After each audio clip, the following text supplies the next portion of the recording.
Hello class 8th student, it's a part 15 chapter 9. We are on the question number D. Answer the following questions in one word or a sentence.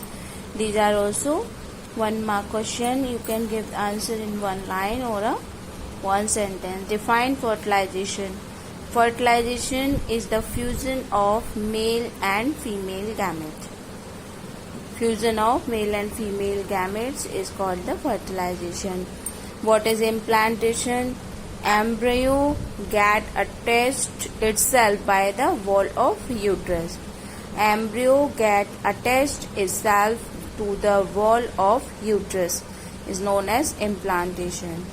The next one, which is the larger gamete, sperm or ovum? So ovum is a larger gamete. What is the significance of reproduction?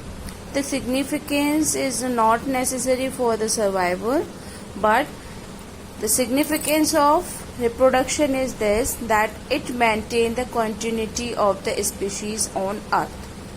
Means the chance of extinction will be reduced due to the reproduction, and the number of species will be maintained with the help of reproduction. So that is the significance of reproduction. Name 2 viviparous animals. So viviparous animals, lion and zebra. Come for the exercise E. Answer the following question in brief. These are short type question answers. Question number 1. What are hermaphrodites? So hermaphrodite, we know this thing, that the organism which shows male and female parts in the same organism, or the male and female gametes are produced in a same body, then the animals are called the hermaphrodite or the bisexual organism. The examples are earthworm, leech, snake, etc. Come to the question number 2. Differentiate between viviparous and the oviparous organism with example. So the animals which gave birth to their young ones is known as the viviparous. Example, cow. Example, cow, lion, human being. And the what is oviparous organism? Oviparous organism, those are lays eggs, and after hatch out the young ones produce. And the example of the oviparous, fish, amphibian and most of the reptiles.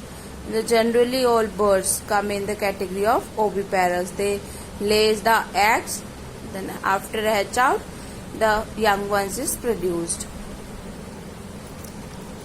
Exercise question number 3. Why do frogs lay a large number of eggs? So we know this thing, that frog shows the oviparous mode of reproduction, means the reproduction they gives the egg, they give eggs, and the external fertilization shown by the frogs. In external fertilization, after the giving eggs, they are remaining in the water. After that the fertilization process occurs. So this external fertilization can be reduced by the number of factors. Means the eggs are present in the water, so maybe the water current or by the heavy water wave the eggs are flows away. First reason. Second reason, due to the harsh environmental conditions, eggs are not fertilized proper, or they are not converted into the grown up. The third is the threat of the predator, means the animals which are eating the frog ones or these such type of eggs, they consume their eggs, and after giving a large number of eggs, only few one are converted into young ones. Only few ones are comes out from the eggs. So that's why due to some these, for overcome this problem, the frog gave lot of eggs. So after maturity, not only the all but few one can produces the young one. That's why they gave a large number of eggs. What is the how is an embryo different with fetus? So we know this thing that embryo is a structure which is formed while the zygote having developed. Means the zygote divides into, zygote undergoes the change and the divide into so many cells, get nutrition from the mother's blood and divided into multicellular structure. We know zygote is a single cell structure, and after taking nutrition from the mother body, converted into multicellular structure. So it is, and this zygote implanted in the mother uterus. In the mother uterus, and here he take the nutrition from the mother body. But when this zygote shows the other body parts like eyes, nose, hand, leg, and looking like an human adult, and looking like a human adult, then it's known as fetus. The next one, write any 3 gender issues seen in our country. So there are so many issues which are seen in our country. We discuss here only 3.